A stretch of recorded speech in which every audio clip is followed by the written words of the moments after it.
Good morning, Your Honor. May it please the Court.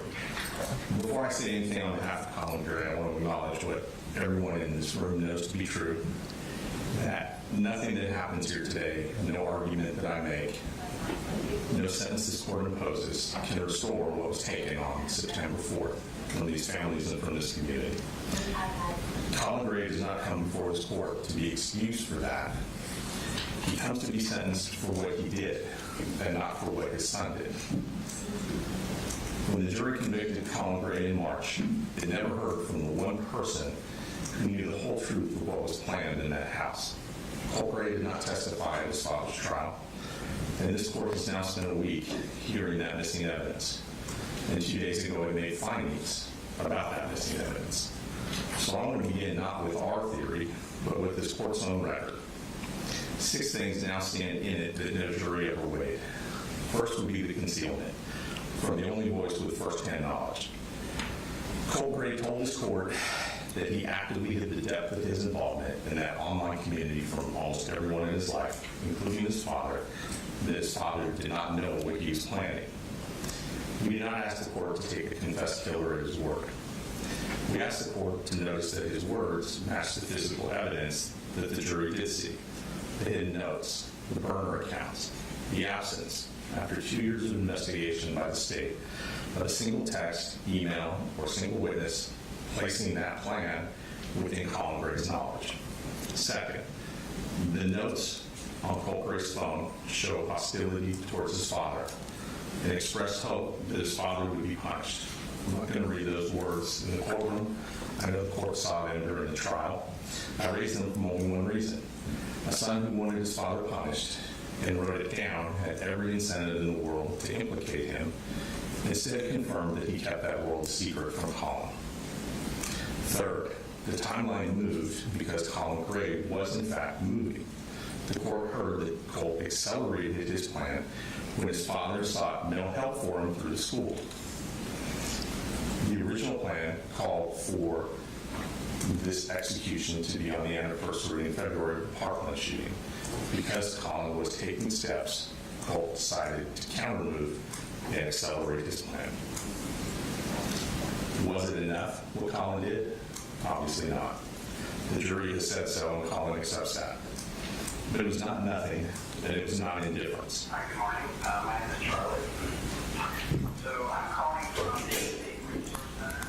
Please turn your phones off.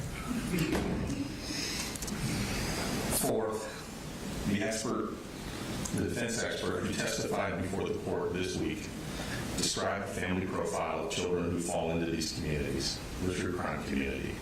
Parents who are absent, parents who do not nurture, parents who physically abuse. Your Honor heard 9 days of trial evidence about Colin Gray, and whatever else it showed a father who was present, who pulled his son towards hunting in the outdoors, who was trying, however ineptly, to get him back into school and away from his computer, who didn't physically or mentally abuse him. And the same expert told this court the single best intervention for a child is to get him away from that community, to get him off of the computer. That's the intervention that this untrained father was groping towards, without even knowing the community's true nature, without even knowing his son's involvement in that community. Fifth, the state's own evidence found that the one adult who was inside that hidden world with Colt Gray was not Colin. The director of the Division of Family and Children's Services testified in this courtroom that the boy's mother was, in the director's words, fueling this ongoing obsession with school shooters. The jail calls the state played showed her relaying the community's praise into her son's cell until the court ordered the contact stopped. That is not my characterization. That is the state's witness, the state's exhibit in this courtroom this week. And sixth, on Tuesday, this court found the motive. Not bullying, not hatred, in the court's own words, for the infamy of it. Infamy, Your Honor, is the currency of exactly one place, the true crime community, the hidden community that Colt Gray served in secret. The motive this court found did not live in Colin Gray's house. It lived in a world that Colin Gray did not know existed. Now, Your Honor, the state's strongest foreseeability evidence at trial was one simple fact. Marcy Gray had told Colin to lock up the guns. I want to spend a few minutes on what this court has learned since then about the warning and about Marcy Gray, because the companion record has shown what stood behind it and how much of it never reached the man who received it. Marcy knew the extent of her son's immersion in that community because she was inside of it with him. She knew he idolized school shooters. She knew he was corresponding with the convicted school shooter in Florida. By the evidence now before this court, that fascination was the thing the two of them shared, and none of it was shared with Colin Gray. So consider the difference between two sentences, two articulations. Locked up the guns from an estranged co-parent in one sentence versus locked up the guns because our son idolizes school shooters. He writes to one in prison, and I've been inside that world with him. That is a different sentence entirely, a different statement entirely. Colin Gray only heard the first sentence. He was never told the second. And foreseeability, as a measure of what a man morally deserves, has to be judged by the warning that he actually received, not the warning that she was in a position to give. Why would she keep such a secret? The record before this court suggests an answer. Through her own actions, the addiction, the conviction, the loss of her children, Marcy Gray had forfeited the ordinary place of a parent in her children's lives. What remained to her with this son, with Colt, was one thing: this fascination they shared. It sat in their relationship where ball games and fishing trips sit in other families. It was the thing they talked about. It was theirs. And to tell Colin about it would end it. We know what that relationship meant to her because the state showed us. After September 4th, after 4 people died, she still could not let it go, and she still discussed it with her son from his cell until a court finally stepped in and made her stop. I don't say this to condemn her. She has lost a son to this too. I say it because it makes her silence comprehensible. And whatever her reasons, the fact stands, and it is the fact that matters today. The knowledge was hers. It was never his. Now weigh that unexplained Marcy from the way Colin had to weigh it against the other voices in his ear. In May of 2023, a Jackson deputy sheriff stood at Colin Gray's home, investigating an online threat given to him by the FBI, traced to that address. Colin did not stonewall that officer. He volunteered, unprompted, on video, that if there was evidence his son had made the threat, the guns would leave the house immediately. He never got that answer. The case was closed. 15 months later, trained counselors spent hours with Colt, and what came home to Colin was a consent form for a counseling program to get services started through the school, which he filled out and returned. The vocabulary was anxiety. That is the information that this man was holding. One voice saying lock up the guns with no reasons attached from the one person whose history with him made her the hardest voice for Colin to credit. A co-parent convicted of a crime against him, ordered to stay out of this county, whose children were removed from her by the state, and who was, by the record of both of these proceedings, the parent who physically abused Colt, who had threatened to kill Colt. Colin had to choose between listening to that voice or listening to the voice of the credentialed voices. And that's what he chose to do. This is not a heart indifferent to human life. This is how every rational person orders information. And it really is one of the many tragedies of this case. Because here's the cruelest part. Colin Gray had already told the deputy sheriff out loud at his home the exact condition on which he would act. Tell me he did this and the guns are gone. Marcy Gray held that evidence. The idolization, the immersion, the correspondence with the convicted shooter. Had she given him the knowledge that she had, she would have handed him the very confirmation that he publicly committed to act upon. But she never did. The confirmation that he was waiting for existed, it simply never reached him. And September 4th itself proved which parent had that knowledge. Because Marcy is the one who immediately called when she received the text, knowing what was going to happen, not Colin. I want to be careful because I know that others had information as well, others in Colt's family. And I don't believe they held anything from Colin out of ill will. I just don't think they perceived the significance of the information that they held. But that's precisely the point. That the people closest to this boy, holding the most alarming pieces of this picture, did not foresee what was coming. They could not foresee it with more knowledge than the moral weight of failing to foresee it cannot justly be concentrated, undivided, in the sentence of the one man from whom the picture was kept. The verdict aggregated this household's knowledge. The sentence should match the knowledge of one man. So what did Colin Gray actually know? Because that, not what was kept from him, what he actually knew is what the jury convicted him on. And it is what the court must sentence him upon today. He knew his son struggled, anxiety, stress, trouble fitting in, trouble making friends. He knew the boy loved guns, as Colin did, as Colin's father did. He knew he had a temper. What he knew was that Colt was a struggling adolescent, one of the great many in this country.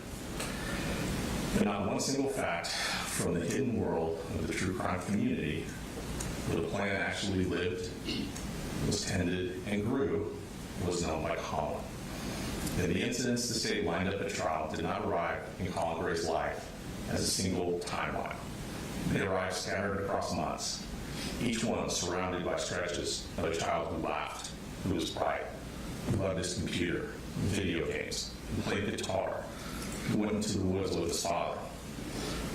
A prosecution exhibit can compress 292 days into a column of red flags and delete every ordinary day in between.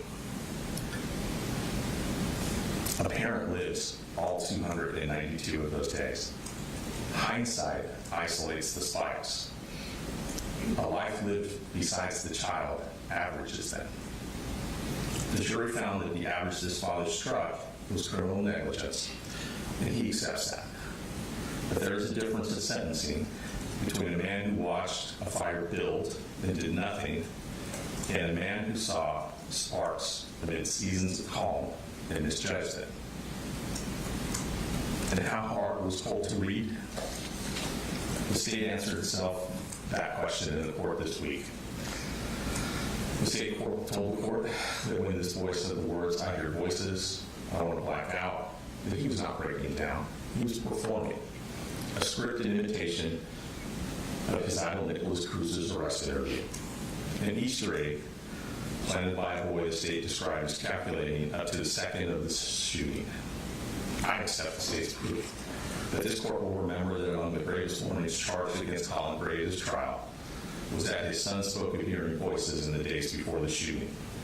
If that talk was theater, a callback that only a student of school shooters could even recognize, then the most alarming thing that this father ever heard from his son was a line from a script he had no way to know existed. The same record cannot call it performance in one sentencing and an unmistakable warning in the other. And the state also said that it does not know why this boy is what he is. I don't know why the shark is the way the shark is. Maybe he's born that way. Maybe something no one can name. Your Honor, that was an honest answer, and I respect that answer, and I respect the state for giving it. But it does have a consequence for today.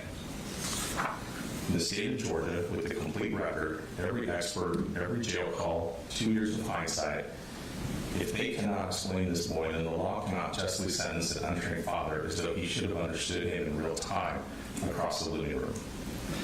Foresight cannot be demanded where hindsight is failed. The FBI sent a warning, sent a tip to Jackson County Sheriff. They investigated and closed the file. A deputy sat with him and left. Trained counselors spent time with Colt before the shooting and sent him back to class. Nobody trained to see this side. No parent is trained to look at his own child and see a mass shooter, especially when the professionals who were trained to do so did not. On Tuesday, this court wrote the first entry in the ledger that history is going to read as a pair. The killer, the one who planned it, who hid it, who staged it, and who carried it out, received a sentence of life without the possibility of parole.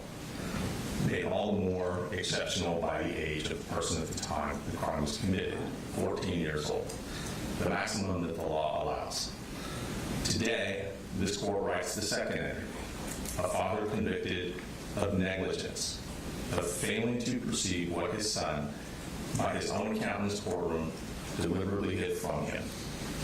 These two entries have to be morally legible when they are read together. The entire architect of our homicide law, the reason we grade these offenses at all, is the line between the harm a person intends to do and the harm a person fails to prevent. Colin Gray is 55 years old. A sentence of 30 years, 40 years, 80 years. Negligence counts stacked one upon the other is a death in prison sentence. Functionally, it's the very sentence this court just reserved for the individual, the killer himself. If the father's sentence looks like the son, then that line is gone. And this court, in the first case of its kind in Georgia, would have written the precedent that erases that line. There's exactly one comparable case in American history, and I'm sure the court is aware of it.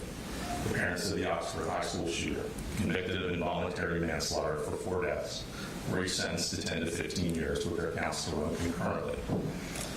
And Your Honor, their warnings were sharper and closer than anything in this record. They bought the gun 4 days before the shooting. They were called into the school the very morning of the attack, asked to take their son home, and declined to do so. They were shown their son's drawing of a gun and the words, quote unquote, "the thoughts won't stop, help me." And they said nothing to the school about the weapon that they had recently purchased their son, and they left him in that school. 10 to 15 years concurrent was the considered judgment of that court after victim impact testimony that was every bit as devastating as what the court has heard in the past week and today. We would ask this court not to make Georgia the national outlier in this first case of its kind against a defendant whose warnings came with less and whose efforts were more. Briefly, Your Honor, as to merger, we have filed a brief. We are asking, as a case of first impression in Georgia, we believe that all of the counts should merge into count one, based upon the fact that Colin failed to do one thing. Now, I understand, without waiving any objection, the court may disagree with that argument. And as I said, I would understand because this is a sentence of first impression and an issue of first impression. Every count in this indictment arises when one continuous course of conduct, one gun, one child, one failure of perception over a span of months. The 18 cruelty counts do not describe 18 separate decisions by Colin Gray. They count the children present when the son acted. The number of those children is a proper measure of the gravity of this harm, and the court should weigh it in fully fixing the term. But to stack negligence counts consecutively is to count that gravity twice. We would ask the court, if it disagrees with our argument on merger, to run all the counts concurrent. Colin Gray did not choose his circumstances. It arrived by a telephone call from the Division of Family and Children's Services telling him to come get his 2 youngest children because their mother had relapsed. Throughout he and Marcy's marriage, it seemed her sole contribution to this family was to insert chaos. Immediately and without condition, when he received that call, he drove down and picked up his 2 youngest children and brought them back to Winder. Was he overwhelmed? Was he underprepared? Yes. Did he have a support system? No. Will the state argue that had he cooperated more with the school with defects, that he could have had a support system? I'm sure they will, and we do not contest that. That, too, is part of the failure that the jury found and for which he will have to answer. But an overwhelmed father's imperfect engagement with bureaucracies is negligence. It is not indifference. This is a father who is trying. This was a father who was constantly in touch with his children. Your Honor saw the text messages that were admitted to evidence at school. Colin Gray was positive. He told his son that he loved him, that he was proud of him. He encouraged him to go to school. He told him how happy he was when Colt told him that he had a good day at school. This was not an absent father. This was not a distant father. This was not a harsh parent. And the rifle, the court should understand what the rifle was meant to be, because it belongs to a larger and sadder inventory. Colin's plan for his son was the only plan that he had ever seen work. His relationship with his own father was a troubled one, and it was redeemed to the extent it could be in the woods, hunting, side by side with his dad. Your Honor has a letter from his sister that details that a little more clearly. So when Colin's own son began to slip away from him, Colin reached for everything he could think of and everything that he could afford. He bought his son gifts, guitars, computers, gear. He tried, however ineptly, to get him back into school. He filled out the counseling paperwork. He took him to the range. He took him hunting. And the hunting rifle, because hunting was the language in which a great father had once managed to say to a great son what he could not say in any other way. He believed that his presence and his generosity in the outdoors could pull Colt out of troubled waters. What he did not comprehend was the current that ran through a world that Colin Gray could not see, towards an infamy that he could not imagine, besides a confidence that he did not suspect. The jury called that judgment and that failure criminally negligent, reckless, and the verdict stands. But a father who arms a child out of indifference, and a father who, in tragically poor judgment, gives a hunting rifle to the son he's trying to hold on to, those are not the same man. And sentencing is where the law tells them apart. And one more thing about Colin. From the first hours of September 4th, as the court saw, he cooperated. He sat with investigators that same day. No lawyers, no conditions, and he told the truth. In fact, the state built his case on his own candor. He has no prior felony record. He's been in custody 22 months now. There is no world in which Colin Gray will reoffend. Specific deterrence and incapacitation are simply not a part of this case. And his punishment did not begin with the verdict, and it will not end with his release. His son is in prison for life. His daughter is in foster care. His youngest son is in foster care. His family is gone. His name will forever be associated with this tragedy for the rest of his life and afterwards. The state may tell the court this case demands a message. Your Honor, that message has been sent. On March 3rd, a unanimous jury delivered the first conviction of its kind in the history of Georgia, and it was reported throughout the state and throughout this country. Every gun-owning parent in Georgia already knows that the law changed that day. Deterrence requires credible condemnation. It does not require that a 55-year-old first offender die in prison for negligence. A decade or more behind bars, following the first conviction of his kind, is a thunderous message by any account. So here's what we are asking of the court. On each count of murder in the second degree, we're asking the court to sentence Mr. Gray to 20 years, to serve 10 years in confinement, with the balance to be probated. On the counts that survive merger, 10 years concurrent. On the reckless conduct counts, 12 months concurrent. All the counts concurrent with each other. An effective sentence of 20 years to serve 10 years in custody. That is not leniency. 10 years in a Georgia prison for a man who never intended to harm a single human being is among the most severe sentences ever imposed on a parent in American history for the act of a child. It honors the statutory minimum. It accounts for every life lost and every child endangered. It stands beside the criminal sentences rather than dwarfing them. And it preserves the one distinction this week of sentencing will be remembered for: the difference between the boy who carried that rifle and pulled the trigger and the father who did not see it coming. Your Honor, we understand the gravity of this situation. 4 people are gone, and nothing the court can do today can change that. But the question today is narrower, and in some ways harder. What does justice require when a father's negligence and a son's concealed intent meet on a single morning? This court has heard from the son himself and how completely that intent was hidden from the father. It has found that this was done for the infamy of it, the currency of a world the father never knew existed. It is already imposed on the one who did the killing the heaviest sentence the law allows. The sentence can be severe and still be just. We ask the court to impose one that is both, the sentence we've asked for, and to leave standing the line is always drawn between negligence and murder. Thank you.